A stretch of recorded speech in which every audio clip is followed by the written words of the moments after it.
Ada beberapa kemiripan sudut pandang agama Kristen dan agama Islam tentang Allah. Umat Kristen mempercayai adanya Allah yang esa dan kekal yang menciptakan alam semesta, dan umat Muslim menjuluki sosok itu sebagai Allah mereka. Kedua kelompok menganggap Allah Maha Kuasa, Maha Tahu, dan Maha Hadir. Sebuah perbedaan yang besar antara kedua agama tersebut adalah konsep Tritunggal yang didapati dalam Alkitab. Di dalam Alkitab, Allah mengungkapkan dirinya sebagai Allah dalam 3 pribadi: Allah Bapa, Allah Anak, dan Allah Roh Kudus. Meskipun dia pribadi dalam Tritunggal sepenuhnya Allah, yang dipercayai bukanlah 3 Allah yang mandiri, melainkan 3 pribadi dalam satu keutuhan. Allah Putra datang ke bumi dalam bentuk manusia. Inilah yang disebut umat Kristen sebagai inkarnasi atau penjelmaan. Lukas 1 ayat 30-35, Yohanes 1 ayat 14, Kolose 2 ayat 9, 1 Yohanes 4 ayat 1-3. Tuhan Yesus Kristus telah menaklukkan kuasa dan hukuman dosa dengan mati di atas kayu salib. Roma 6 ayat 23. Setelah bangkit dari kematian, Yesus kembali ke surga dan mendampingi Bapaknya dan mengutus Roh Kudus pada orang percaya. Kisah Para Rasul 1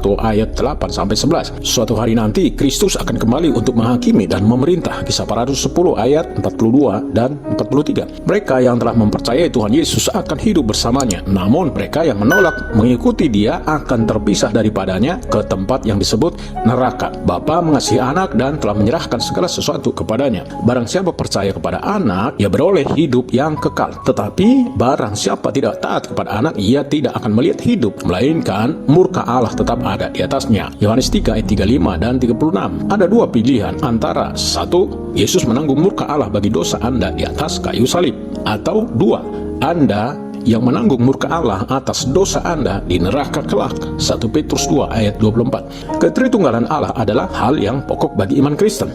Tanpa keadaan Tritunggal, Allah Putra tidak mungkin menjelma sebagai Yesus Kristus. Tanpa Yesus Kristus tidak akan ada keselamatan dari dosa. Tanpa keselamatan, dosa bakal mengutuk kita semua ke neraka yang abadi. Dengan demikian, apakah umat Kristen dan umat Muslim menyembah Allah yang sama? Pertanyaan yang lebih tepat adalah, apakah umat Kristen dan umat Muslim sama-sama memiliki pengertian yang benar tentang Allah? Pada pertanyaan ini, jawabannya tentulah tidak.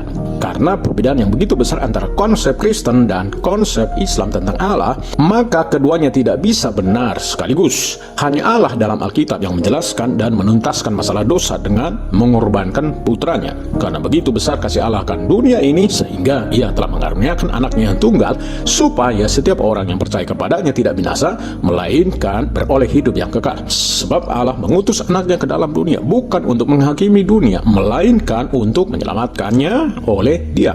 Barang siapa percaya kepadanya, ia tidak akan dihukum. Barang siapa tidak percaya, ia telah berada di bawah hukuman, sebab ia tidak percaya dalam nama Anak Tunggal Allah. Yohanes 3 ayat 16-18.